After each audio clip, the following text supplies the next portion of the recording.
नमस्कार, स्वागत है आपका। मैं हूं आपके साथ रवि मिश्रा। रूस की धरती पर जो हमला हुआ है वो एक दिन में रूस के अंदर यूक्रेन का अब तक का सबसे बड़ा हमला है। यूक्रेनी सेना ने एक साथ रूस के 3 एयरबेस पर ड्रोन की बरसात की। इसके बाद जो कुछ हुआ उसकी कल्पना किसी ने नहीं की थी। हमले के बाद रूस के 3 एयरबेस जिस तरह से जल गए उससे पुतिन और उनकी सेना भड़क गई है। सवाल यह है कि अब पुतिन और उनकी सेना क्या करेगी? क्या रूस अब यूक्रेन का वजूद मिटाने वाला अभियान शुरू करने जा रहा है?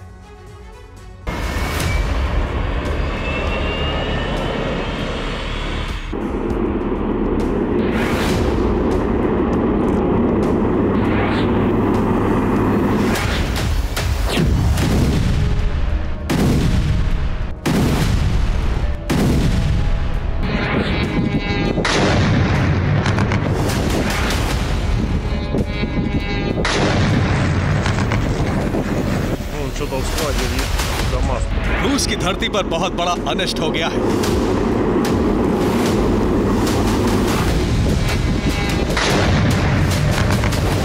रूस में वो हो गया है जिसकी कल्पना किसी ने नहीं की है।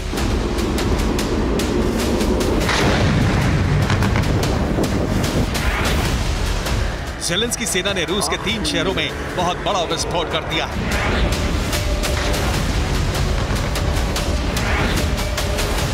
यूक्रेन ने 24 घंटे के अंदर रूस में 100 से ज्यादा ड्रोन की बरसात की और इसी के साथ रूस के 3 एयरबेस पर बहुत बड़ा विध्वंस हो गया।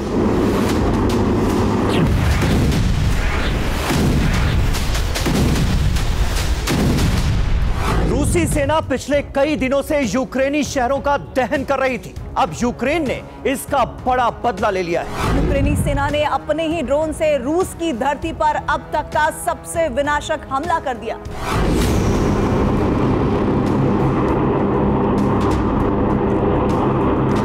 यूक्रेनी सेना ने 100 ड्रोन दागकर रूस में कहा कितनी तबाही मचाई। अब इसे सिलसिलेवार तरीके से समझिए।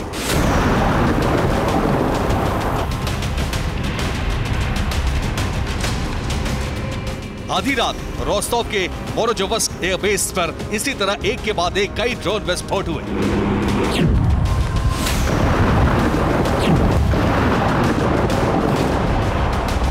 यूक्रेन ने ड्रोन से उन हैंगरों को टारगेट किया जहां रूसी एयरफोर्स के फाइटर जेट खड़े थे।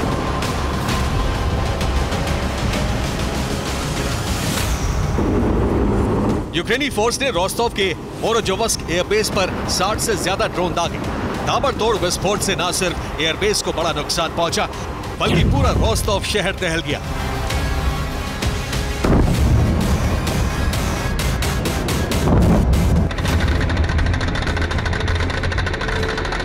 यूक्रेनी ड्रोन को इंटरसेप्ट करने के लिए रूस ने एयर डिफेंस से मिसाइल फायर की। इसके साथ ही एंटी एयरक्राफ्ट गन से भी भीषण फायरिंग की गई।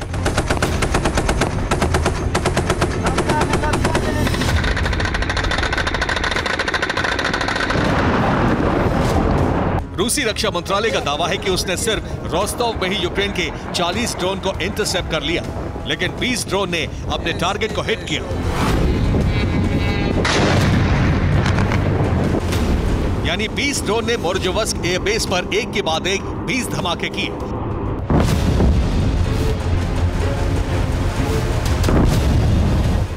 और इसी के साथ रूसी एयरफोर्स को बहुत बड़ी चोट पहुंच गई।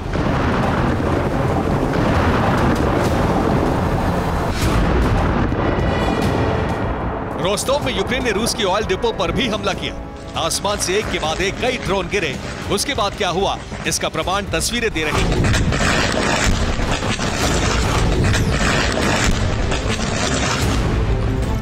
हमले के बाद ऑयल डिपो में भीषण आग लग गई। आसमान में ऊंची ऊंची लपटें उठने लगी।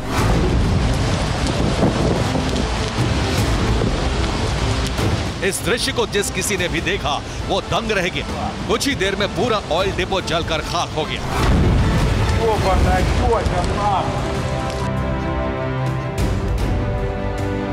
यूक्रेन ने रूस के सारातोव में एंगल्स एयरबेस पर भी दर्जनों ड्रोन दागे। यहां रूस के परमाणु स्ट्रैटेजिक बॉम्बर तैनात हैं।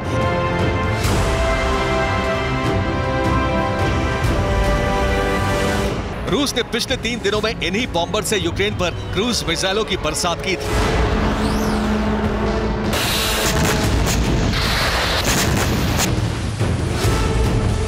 यूक्रेन ने एंगल से बेस पर इसीलिए ड्रोन विस्फोट किए। यहां भी रूसी सेना को बहुत बड़ा जख्म मिला है।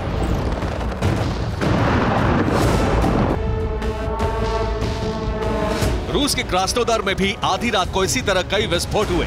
यहां भी यूक्रेन के टारगेट पर रूसी एयरबेस था। क्रास्नोदर के ययस्क एयरफील्ड पर यूक्रेन के कई ड्रोन आकर गिरे और इसी के साथ रूस के तीसरे एयरबेस पर भी बड़ी तबाही हो गई।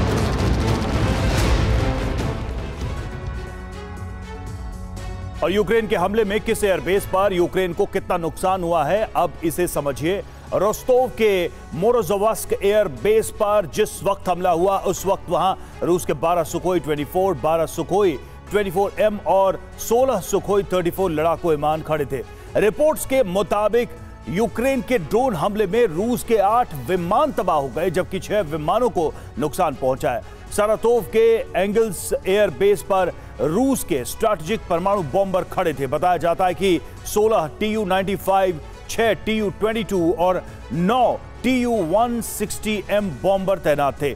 यूक्रेन के विस्फोट की वजह से रूस के 2 बॉम्बर तबाह हुए, 4 बॉम्बर्स को नुकसान पहुंचा। यूक्रेन ने रूस के जिस तीसरे एयरबेस पर अटैक किया वो है क्रास्नोदर का ययस्क एयरफील्ड, और बताया जाता है कि यहां रूस के 6 Su-24, 8 Su-27 और 6 Su-34 फाइटर जेट तैनात है। यहां यूक्रेन के हमले में 4 विमानों के तबाह होने और 3 विमानों को नुकसान पहुंचने की रिपोर्ट है। और इस तरह 3 एयरबेस पर रूस के कुल 14 लड़ाकू विमान तबाह हो गए और 13 को नुकसान पहुंचा। एक दिन के अंदर रूसी सेना को यह अब तक की सबसे बड़ी चोट पहुंची।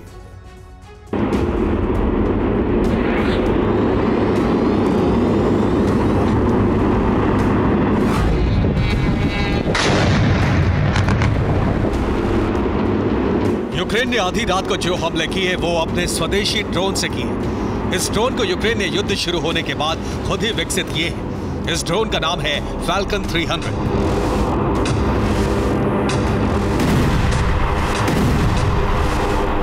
फैल्कन 300 की रेंज 3300 किलोमीटर है। ये 300 किलो का पेलोड ले जाकर तबाही मचाता है। ये 12 किलोमीटर की ऊंचाई पर उड़ान भरता है। रिपोर्ट के मुताबिक यूक्रेनी सीक्रेट सर्विस ने प्लान बनाया। इसके तहत यूक्रेनी फोर्स ने रूस के 3 एयरबेस पर आधी रात 100 फैल्कन ड्रोन दागे।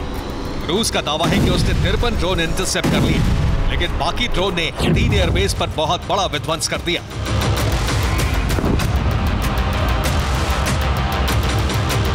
यूक्रेन ने जिस फैल्कन ड्रोन से हमला किया उसकी रेंज 3300 किलोमीटर है।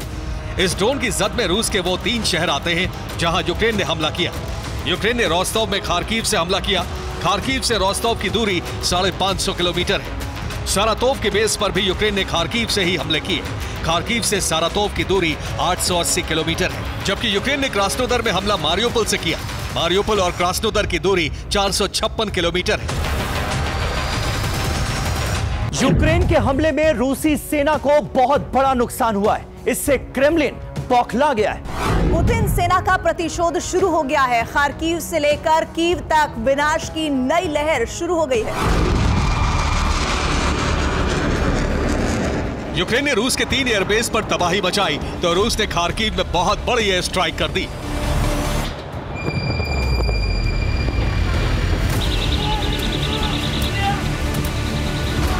आसमान से एक के बाद एक कई मिसाइलें गिरी, जोरदार धमाके हुए और खार्किव में बहुत बड़ा रक्तपात हो गया।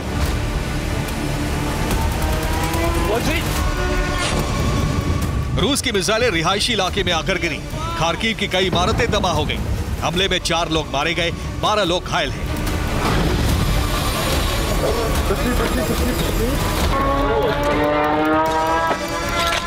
इतना ही नहीं, रूस ने खार्किव में यूक्रेनी सेना के ड्रोन लॉन्च पैड को भी तबाह कर दिया।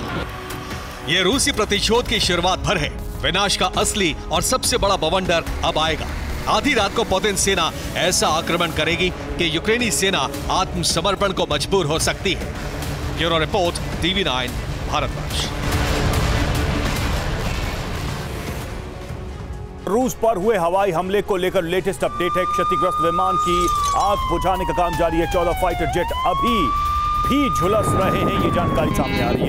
सेना के साथ सिविल फायर ब्रिगेड भी लगाई गई है।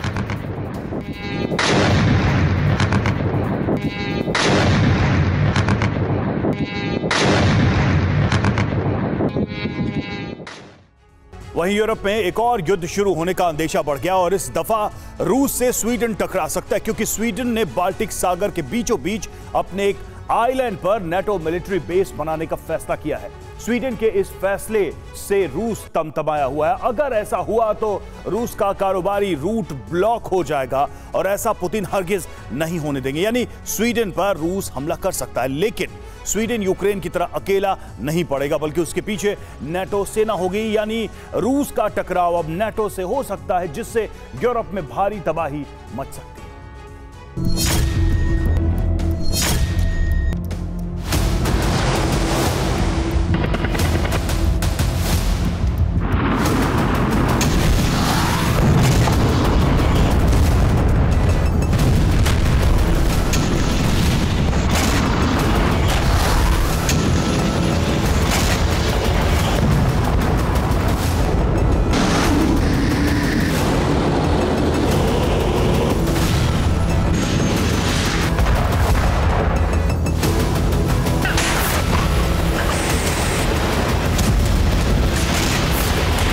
बाल्टिक में बादशाहत का ख्वाब देख रहे रूस के लिए एक बुरी खबर है,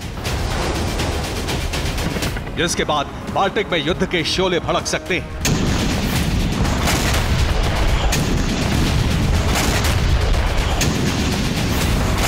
एक आइलैंड को लेकर रूस और नेटो में टकराव बढ़ सकता है।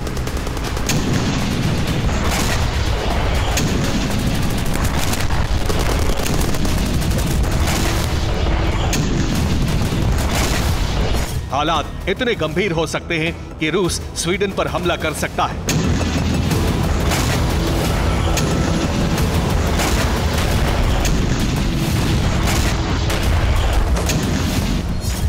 क्योंकि वो आइलैंड स्वीडन का हिस्सा है जिसका नाम गॉटलैंड है, जिसकी स्वीडन से दूरी 206 किलोमीटर है।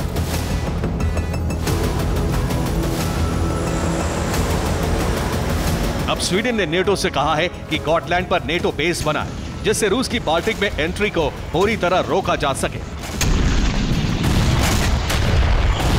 स्वीडन को ऐसा करने के लिए पेंटागन ने उकसाया है। ये ठीक वैसा ही ब्लूप्रिंट है जैसा अमेरिका ने बाइडेन पर अप्लाई किया था। अब बाल्टिक में स्वीडन रूस से टकराने को तैयार है। इसके लिए गॉटलैंड आइलैंड पर नेटो बेस बनाकर रूस को काउंटर करने वाला है।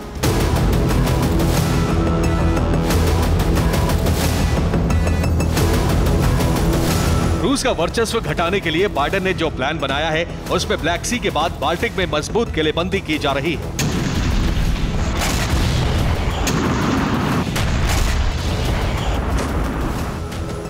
एक तरफ स्वीडन ने Baltic strategic outpost security war drill शुरू कर दी है, वहीं बाल्टिक से लगने वाले तमाम नेटो देश अलर्ट मोड पर आ गए हैं। अगर रूस की तरफ से कोई हमला होता है तो सभी एक साथ मिलकर रूस में तबाही मचा देंगे।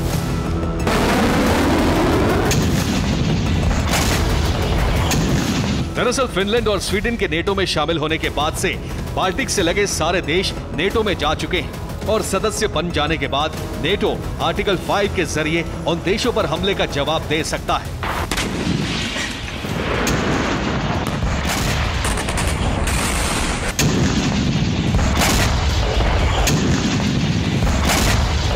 रूस बौखलाकर हमला जरूर कर सकता है, क्योंकि गॉटलैंड पर नेटो बेस बनने का मतलब है रूस को चुनौती। बाल्टिक से लगे दोनों रूसी बेस कैलिनग्राद और सेंट पीटर्सबर्ग गॉटलैंड के निशाने पर आ जाएंगे। सेंट पीटर्सबर्ग रूस का इकलौता नेवल बेस है जो बाल्टिक से जुड़ता है और यहीं से एक रूट भी है जो नॉर्थ सी तक जाता है। गॉटलैंड की सेंट पीटर्सबर्ग से दूरी 620 किलोमीटर है, जहां से होकर रूस का कारोबारी रूट भी है जो रूस से आगे गल्फ ऑफ फिनलैंड होते हुए बाल्टिक सी में गॉटलैंड के पास से आगे डेनमार्क तक पहुंचता है, वहां से आगे नॉर्थ सी तक जाता है।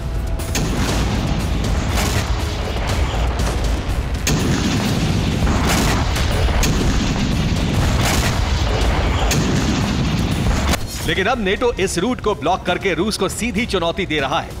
इसीलिए सालों से शांत रहे गॉटलैंड पर हाईटेक हथियार, मिसाइल लॉन्चर, डिफेंस सिस्टम और युद्धपोत सबमरीन लगाकर उसे युद्ध का एपिसेंटर बनाना चाहता है।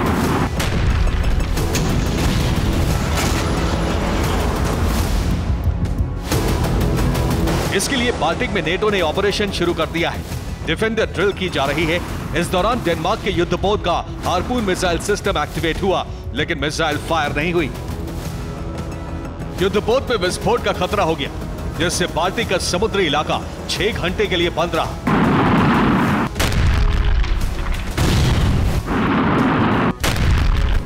लेकिन सोचिए, जब गॉटलैंड पर नेटो बेस बनने के बाद बाल्टिक में पूरा चक्रव्यूह तैयार हो जाएगा तो रूस की वहां एंट्री बैन हो सकती है। ऐसे में रूस के पास युद्ध के अलावा कोई और विकल्प नहीं बचेगा।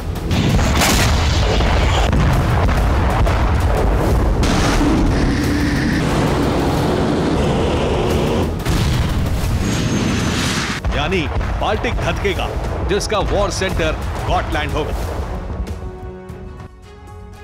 और बाल्टिक सागर में बीचों बीच गॉटलैंड आइलैंड पड़ता है। गॉटलैंड पर नाटो मिलिट्री बेस बनाकर रूस का कारोबारी रूट ब्लॉक करना चाहता है, क्योंकि बाल्टिक से लगे सारे देश नाटो सदस्य हैं, जिसमें जो घेरा तैयार होगा वो गॉटलैंड से शुरू होकर बाल्टिक देशों से होते हुए पोलैंड तक जाएगा, फिर आगे जर्मनी, नॉर्वे, स्वीडन होते हुए फिनलैंड की खाड़ी तक का सारा रूट ब्लॉक हो जाएगा। यानी एक ऐसा घेरा बन जाएगा जिसमें रूस फंस सकता है। अगर रूस के कारोबारी शिप या फिर युद्धपोत बाल्टिक में आने की कोशिश करेंगे तो नाटो गॉटलैंड से हमला कर सकता है, जिसके टारगेट पर बाल्टिक से लगे दोनों रूसी बेस हो सकते हैं, जिसमें नेवल बेस सेंट पीटर्सबर्ग और रूस का एटमी बेस कैलिनिनग्राद शामिल है।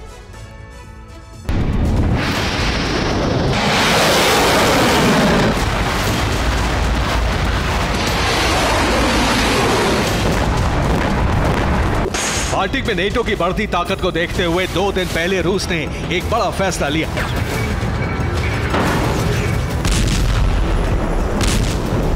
सेंट पीटर्सबर्ग में पड़ने वाले बाल्टिक सी से लगे लेनिनग्राद को मिलिट्री डिस्ट्रिक्ट बना दिया है और उसकी कमान पुतिन ने भरोसेमंद कमांडर अलेक्जेंडर लापिन को दी।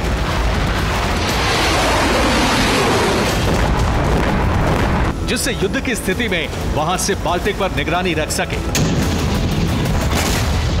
उधर गॉटलैंड के अलावा नेटो देश स्पेशल बाल्टिक फोर्स बनाने जा रहे हैं, जिसमें बाल्टिक में मौजूद तमाम नेटो देशों की सेना शामिल होगी।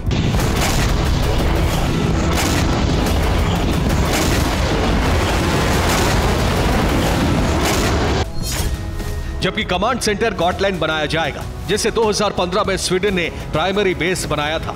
उस वक्त विध्वंसक हथियारों की तैनाती नहीं की थी, लेकिन अब नेटो युद्धपोत और सबमरीन के अलावा डिफेंस सिस्टम भी लगाने जा रहा है। 2023 में इसका ब्लूप्रिंट बनाया गया और स्वीडन का नेटो सदस्य बनने के बाद इस पर तेजी से काम किया जा रहा है। गॉटलैंड को लेकर स्वीडन की चिंता की वजह है, क्योंकि गॉटलैंड की भौगोलिक स्थिति उसे बाल्टिक में काफी अहम बनाती है। बाल्टिक के बीचों बीच पड़ने वाले गॉटलैंड की दूरी रूस के एटमी बेस कैलिनिनग्राद से महज 330 किलोमीटर है। सोचिए, जब बाल्टिक सी में कैलिनिनग्राद के बाद गॉटलैंड भी रूस के पास पहुंच जाएगा तो नेटो देशों में हड़कंप मचना तय है। इसके जरिए रूस बाल्टिक देशों का कनेक्शन पूरी तरह उत्तरी यूरोप के दूसरे देशों और नॉर्थ सी से काट सकता है। ऐसी स्थिति में रूस दबाव बनाकर उनका विलय करा सकता है, लेकिन यह बिना गॉटलैंड पर कब्जा किए संभव नहीं। Bureau report, TV9 Bharatvarsh. युद्ध की वजह से रूस दिन ब दिन लाचार होता जा रहा है और देश के कई इलाकों में अंधकार का दायरा बढ़ता जा रहा है।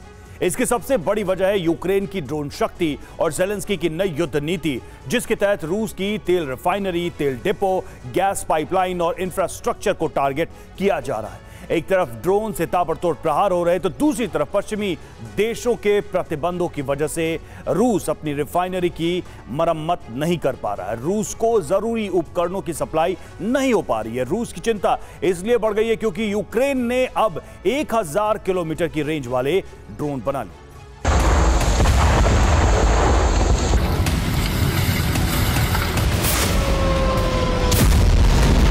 500 किलो या 1000 किलो का बम नहीं,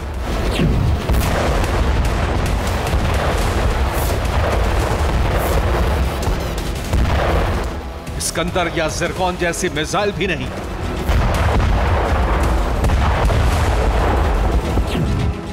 बस एक ड्रोन से रूस में हो रहे हैं ऐसे धमाके।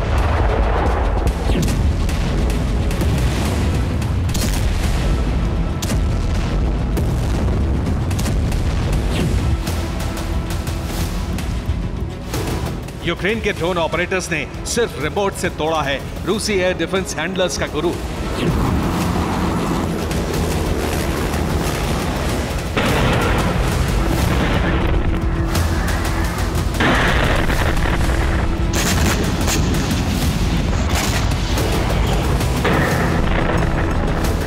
धधकती हुई आग, काला धुआं, लेकिन इंसानों को अब बहुत बड़ा संहार भी नहीं।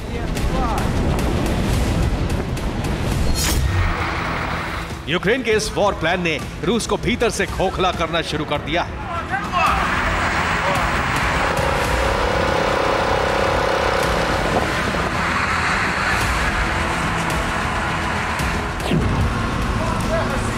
यूक्रेन की इस रणनीति में रूस की अर्थव्यवस्था को भारी नुकसान हो रहा है। रूस की निर्यात शक्ति धीरे धीरे कमजोर हो रही है। तेल और गैस की सप्लाई से होने वाली आमदनी कम होने लगी है।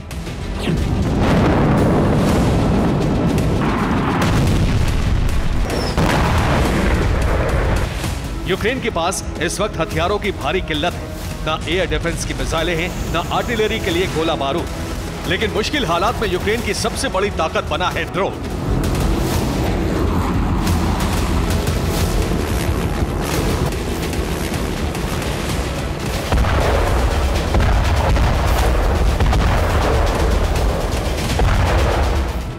सीमा से 1000 किलोमीटर तक प्रहार हो रहे हैं।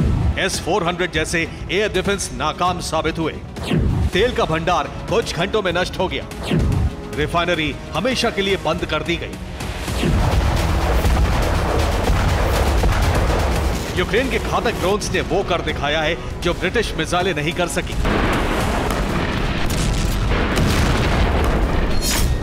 यूक्रेन के ड्रोन ने इन दिनों पुतिन की नींद उड़ा दी है।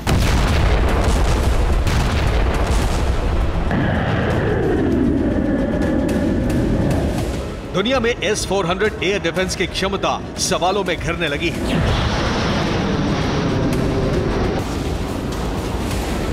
यूक्रेन युद्ध की शुरुआत में दूसरे देशों के ड्रोन के भरोसे था, लेकिन अब यूक्रेन के पास बेहद घातक और लॉन्ग रेंज के ड्रोन हैं। ड्रोन भले ही मिसाइल जैसा शक्तिशाली नहीं है, लेकिन यूक्रेन ने जो टारगेट चुना है उसे भस्म करने के लिए एक चिंगारी ही काफी होती है।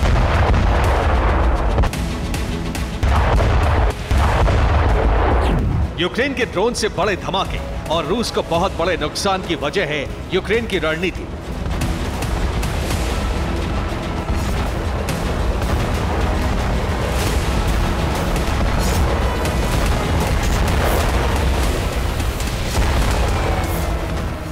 ज़ेलेंस्की ने ड्रोन से ऐसे ठिकानों को टारगेट किया जहां धमाके के लिए एक चिंगारी ही काफी होती है।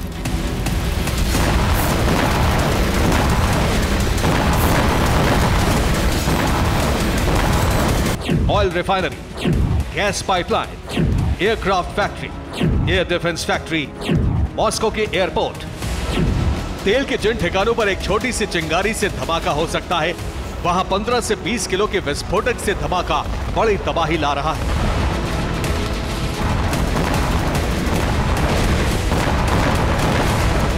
लेकिन किसी ऑयल रिफाइनरी को बनाने में कई महीनों का वक्त लगता है और भारी भरकम खर्च आता है।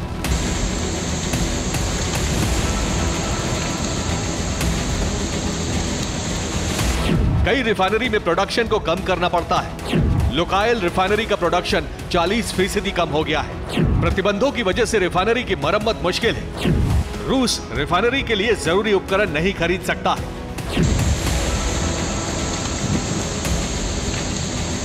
एक रिपोर्ट के मुताबिक रूस में रिफाइनरी बनाने के लिए अमेरिकी और यूरोपियन कंपनी की मदद ली गई थी, लेकिन युद्ध के बाद पश्चिमी देशों के प्रतिबंधों की वजह से रूस अब मदद नहीं ले सकता। यूक्रेन पर हमले के बाद अमेरिकी इंजीनियरिंग कंपनी और कई विदेशी कंपनी रूस से जा चुकी हैं।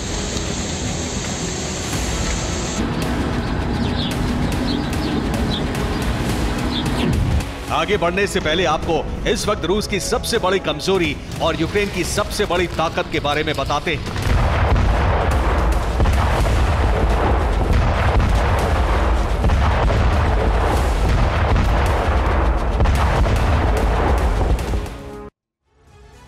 और युद्ध में रूस के भीतर अब तक ऐसे हालात नहीं बने जैसा अब बना है। एक तरफ एयर बेस पर हमला तो दूसरी तरफ पिछले कई दिनों से रूस की ऑयल रिफाइनरी, तेल डिपो और गैस पाइपलाइन पर हमला जारी है। रिपोर्ट के मुताबिक यूक्रेन रूस की 14% रिफाइनरी को नष्ट कर चुका है। रूस के लिए सबसे बड़ी चिंता यूक्रेनी ड्रोन की रेंज की है। यूक्रेन अब 1000 किलोमीटर दूर तक प्रहार करने में सक्षम है। मॉस्को के करीब तक हमले हो रहे हैं। रूस ने बॉर्डर पर S-400 एयर डिफेंस सिस्टम की तैनाती बढ़ा दी है। अब पहले के मुकाबले कई एयर डिफेंस सिस्टम लगाए गए हैं, लेकिन यूक्रेन हमलों में कामयाब हो रहा है। लगातार हमलों का सबसे ज्यादा असर तेल की निर्यात पर पड़ा है और हथियारों की भारी किल्लत के बीच यूक्रेन की ड्रोन शक्ति ने रूस को लाचार बनाना शुरू कर दिया। यूक्रेन का यूटी ड्रोन बेहद घातक है क्योंकि ये 75 किलो तक विस्फोटक लेकर उड़ सकता है और इसकी रेंज 1000 किलोमीटर है। इसके अलावा UJ-26 वीवर ड्रोन से भी यूक्रेन हमला कर रहा है। ये ड्रोन भी 20 किलोग्राम विस्फोटक ले जाने में सक्षम है। ये ड्रोन 1000 किलोमीटर दूर तक प्रहार कर सकता है। यूक्रेन के पास इस वक्त कई लॉन्ग रेंज ड्रोन हैं। UJ-22 ड्रोन 20 किलोग्राम विस्फोटक के साथ उड़ सकता है। इसकी रेंज 800 किलोमीटर है।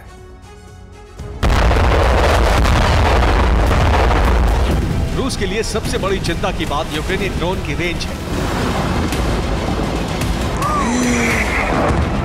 इस बार यूक्रेन के ड्रोन मॉस्को तक पहुंचने में कामयाब हो रहे हैं। यूक्रेन की सीमा से 800 से 1000 किलोमीटर दूर मौजूद रिफाइनरी पर भी हमले हो रहे हैं।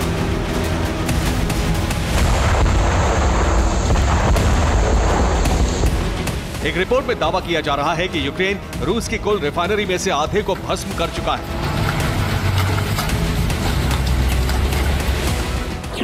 जापान ने भी रूस पर नए प्रतिबंध लगाए हैं। जापान ने 164 तरह की चीजों के निर्यात पर रोक लगा दी है। प्रतिबंधों में इंजन ऑयल, बैटरी, गैस की पाइप, तेल की पाइप शामिल है। इसका मतलब साफ है कि एक तरफ यूक्रेन के हमले से जिन चीजों की जरूरत रूस को सबसे ज्यादा पड़ेगी, उसकी सप्लाई रोकी जा रही है ताकि रूस को और आर्थिक नुकसान पहुंचाया जा सके।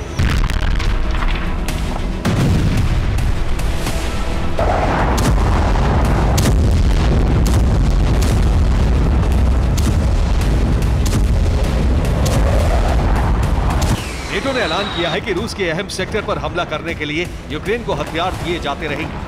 हालांकि अमेरिका ने साफ कर दिया है कि रूस की तेल रिफाइनरी पर हमलों में यूक्रेन की किसी तरह की मदद नहीं की जा रही।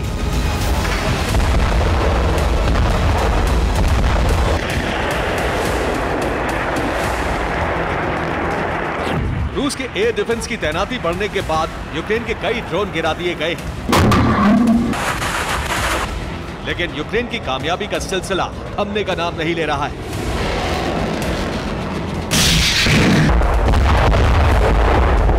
यूक्रेन के कारखानों में तेजी से ड्रोन का प्रोडक्शन चल रहा है और यूक्रेन के पास अब भारी विस्फोटक ले जाने वाले ड्रोन भी हैं। यूक्रेन काउंटर अटैक से रूस का मिशन और तेज हो गया है। रूस यूक्रेन पर बड़े हमले कर रहा है।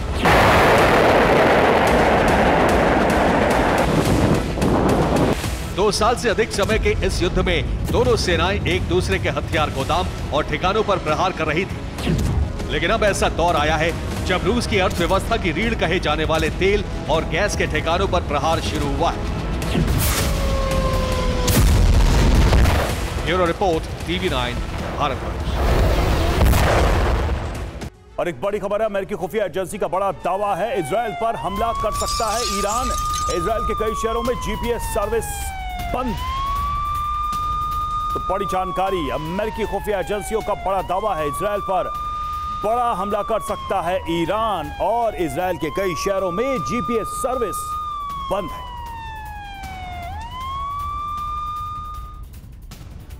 तो इजराइल और ईरान में युद्ध को लेकर ग्लोबल अलार्म बच गया। ईरानी सेना आज रात इजराइल की धरती पर हमले कर सकती है। ईरानी सेना की गतिविधियां इस बात का ऐलान कर रही हैं कि ईरान इजराइल पर एक साथ कई फ्रंट से हमला करेगा। उसने सीरिया, यमन और लेबनान में बैलिस्टिक मिसाइलों का जखीरा भेज दिया है। CIA ने कहा कि ईरान बहुत बड़ा हमला करने जा रहा है। CIA के इस रिपोर्ट के बाद इजराइल में हड़कंप मचा हुआ है।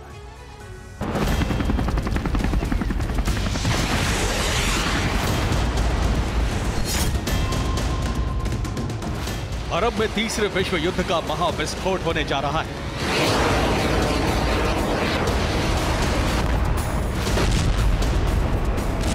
ईरान इजराइल युद्ध को लेकर ग्लोबल अलर्ट जारी हो गया है। रईसी और उनकी सेना ने कई मोर्चों से हमले की तैयारी कर ली है।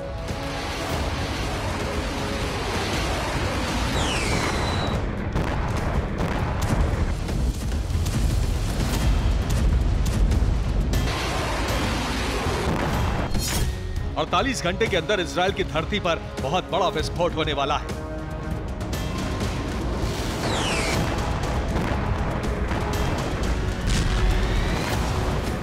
इजराइल पर हमला होगा और इसी के साथ तीसरा विश्व युद्ध शुरू हो जाएगा।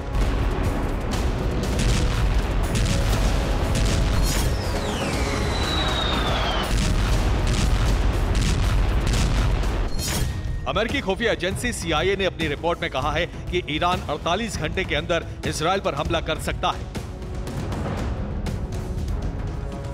इराक और सीरिया से जो तस्वीरें आई हैं, वो इस बात का सबूत है कि ईरान इजराइल पर बहुत बड़ा आक्रमण करने वाला है।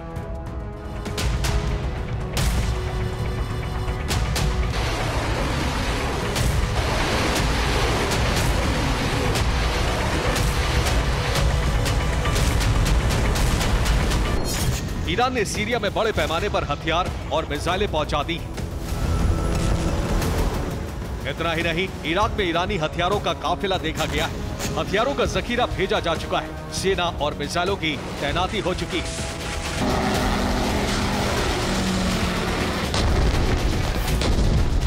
अब रईसी और उनकी सेना अरब विनाश का बटन दबाने जा रही है।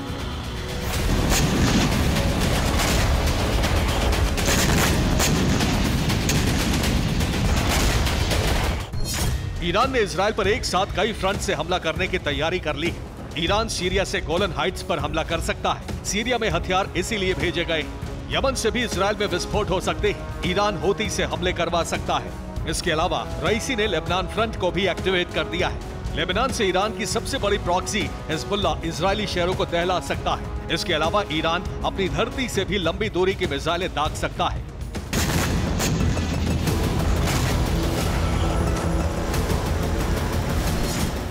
रिपोर्ट्स के मुताबिक ईरान ने अपने सभी फ्रंट पर बैलिस्टिक मिसाइलों का जखीरा भेज दिया है। हमला किसी भी वक्त शुरू हो सकता है।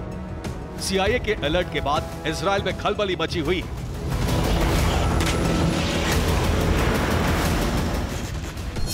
ईरानी खतरे को देखते हुए इजरायली वॉर कैबिनेट की बड़ी बैठक हुई। इसमें ईरान के हमलों को रोकने का प्लान तैयार किया गया। इजराइल ने अपने सभी एयर डिफेंस सिस्टम को एक्टिवेट कर दिया है। इजराइल ने इलेक्ट्रॉनिक वॉरफेयर की तैयारी कर ली है। इतना ही नहीं, IDF ने अपने इलाके के GPS को जाम कर दिया है। इसके अलावा दुनिया भर में मौजूद अपने दूतावास को खाली करवा रहा है। सभी राजनयिकों को वापस बुलाया जा रहा है।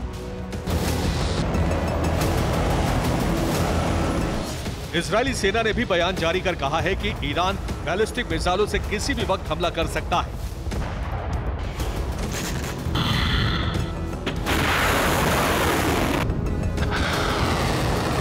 लेकिन लोगों को डरने की जरूरत नहीं है। इजरायली एयर डिफेंस ईरान के हमलों को नाकाम करने के लिए पूरी तरह तैयार है।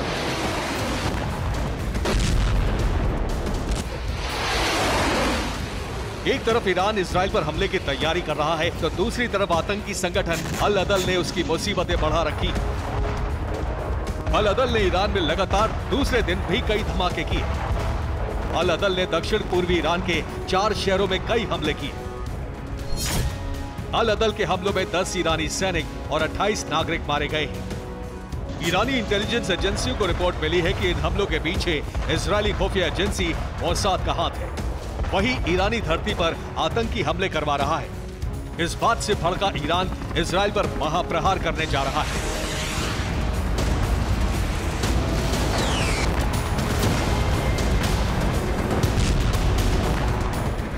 Bureau report, TV9 Bharat. और रमजान का महीना खत्म होने जा रहा है, लेकिन गाजा में तबाही नहीं रुकी है। अब अमेरिका फिर कह रहा है कि जल्द ही सीज फायर किया जाए, जबकि दूसरी तरफ इजराइल को हथियारों की खेप भी भेज रहा है, जिससे सवाल उठ रहा है विध्वंसकारी फैसले के बीच अमेरिका का युद्ध विराम का समर्थन करना कहीं किसी प्लान का हिस्सा तो नहीं।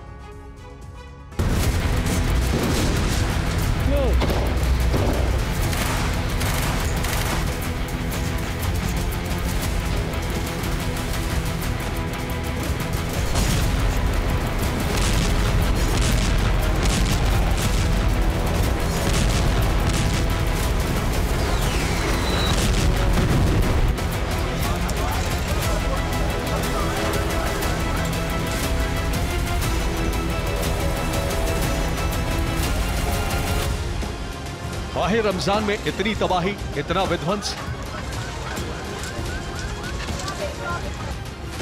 इस्लामिक देशों और अमेरिका की कोशिशों के बाद भी तबाही नहीं रुकी।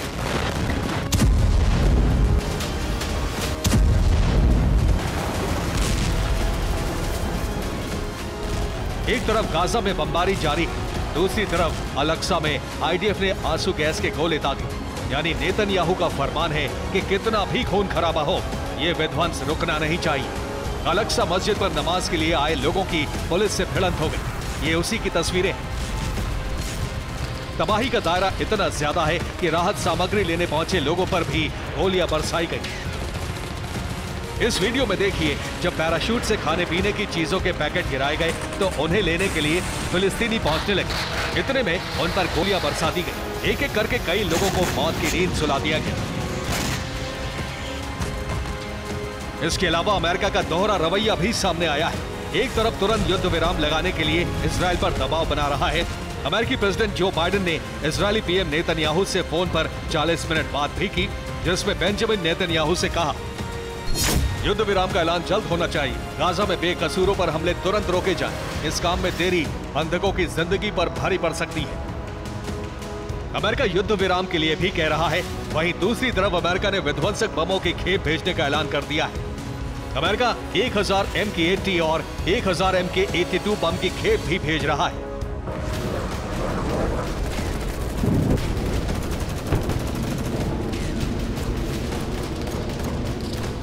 अमेरिका की ऐसी दोहरी नीति से सवाल उठ रहा है, क्या अमेरिका वाकई युद्ध विराम चाहता है या सिर्फ दिखावा है? क्योंकि अमेरिका बम की खेप के अलावा F-15 जेट भी इजराइल को देने जा रहा है।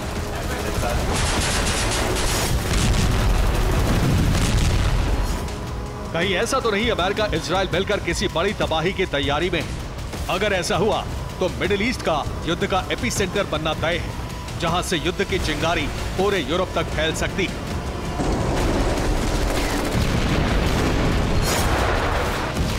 Bureau report, TV9 Bharat.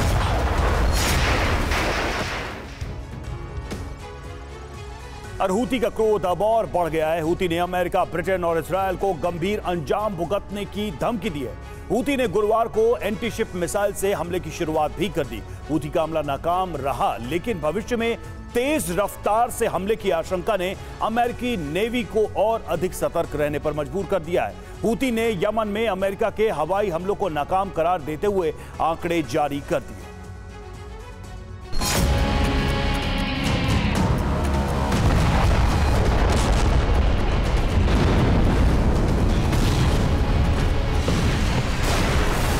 तीन महीनों में बमबारी के कई दौर, हूती के ठिकानों पर जबरदस्त हमले, बदले का ऐसा एक्शन जिसमें यमन के कई इलाके दहल उठे। अमेरिका और ब्रिटिश फाइटर जेट के विमानों ने कई बार ऑपरेशन यमन के लिए टेक ऑफ किया और फिर रात के अंधेरे में धमाकों का शोर गूंजने लगा।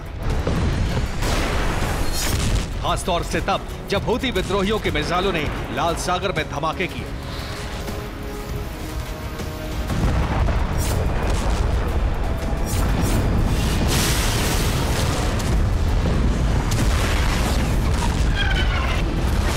हूती विद्रोहियों ने दावा किया है कि यमन में अमेरिकी और ब्रिटिश हवाई हमलों में 37 लोग मारे गए, वहीं 30 लोग घायल हो गए। हूती विद्रोहियों ने दावा किया कि यमन में करीब 424 ठिकानों पर हवाई हमले किए गए।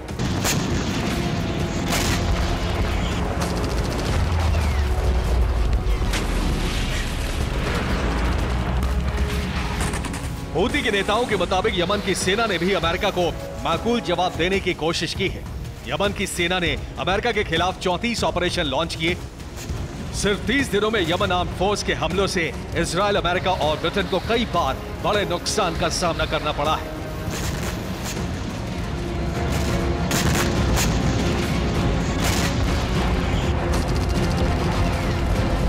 हूती के आंकड़ों के मुताबिक लाल सागर में 90 जहाजों को निशाना बनाया जा चुका है। 125 बैलिस्टिक मिसाइलों का इस्तेमाल हो चुका है। फिलिस्तीनियों के समर्थन में हूती के हमले जारी रहेंगे। गुरुवार को हूती ने लाल सागर में फिर हमला किया, लेकिन अमेरिका ने हमले को नाकाम कर दिया। हूती ने इस बार एंटीशिप मिसाइल का इस्तेमाल किया था, लेकिन अमेरिकी युद्धपोत ने मिसाइल को हवा में ही नष्ट कर दिया। हूती का हमला भी नाकाम रहा, लेकिन माना जा रहा है कि अब लाल सागर में प्रहार की रफ्तार और तेज होने वाली है।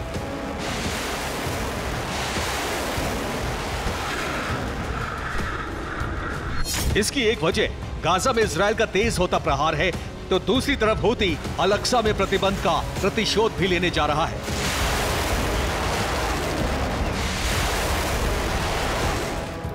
फिलहाल लाल सागर में अमेरिका के कई युद्धपोत दिन रात गश्त लगा रहे हैं।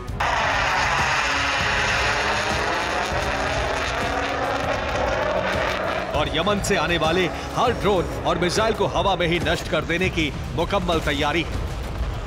Bureau report, TV9 Bharat.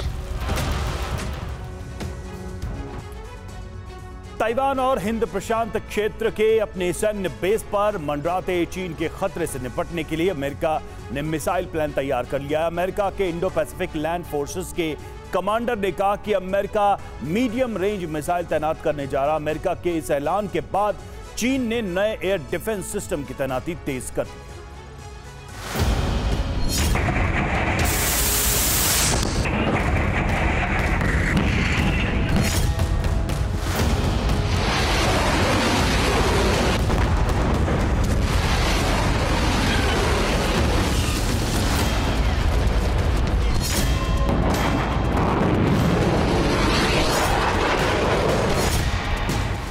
Hind प्रशांत क्षेत्र में अमेरिका और चीन का टकराव।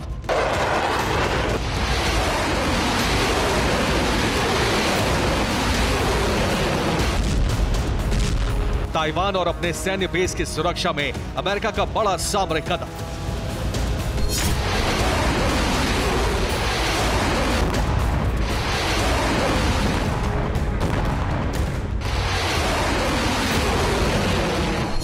पेंटागन ने ऐलान कर दिया है कि चीन के बढ़ते हुए खतरे से निपटने के लिए हिंद प्रशांत क्षेत्र में अमेरिका मीडियम रेंज बैलिस्टिक मिसाइलें तैनात करने वाला है।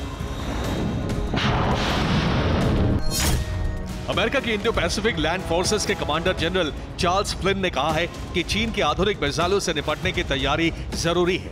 पेंटागन ने फैसला लिया है कि हिंद प्रशांत क्षेत्र में अमेरिका अपनी मीडियम रेंज बैलिस्टिक मिसाइलें तैनात करेगा। ये मिसाइलें टोक्यो के योकोता एयरबेस पर तैनात हो सकती हैं। इसके साथ ही दक्षिण कोरिया में प्योंगताई के कैंप हम्फ्रेस पर मिसाइलें तैनात हो सकती हैं। अमेरिका परमाणु हमला करने में सक्षम मिसाइलें तैनात करने वाला है।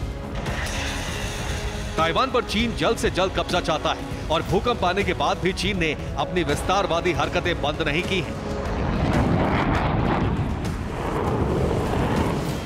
4 अप्रैल को सुबह 6 बजे भी चीनी सेना के 4 मिलिट्री एयरक्राफ्ट ताइपे के नजदीक चक्कर लगाते रहे। इन विमानों ने उड़ान चीन के फुजियान प्रांत से भरी। वहीं चीनी नौसेना के 7 जहाज भी ताइवान के आसपास डेरा डाले हुए हैं। इसीलिए अमेरिका ने हिंद प्रशांत क्षेत्र में मीडियम रेंज मिसाइलें तैनात करने का ऐलान किया है।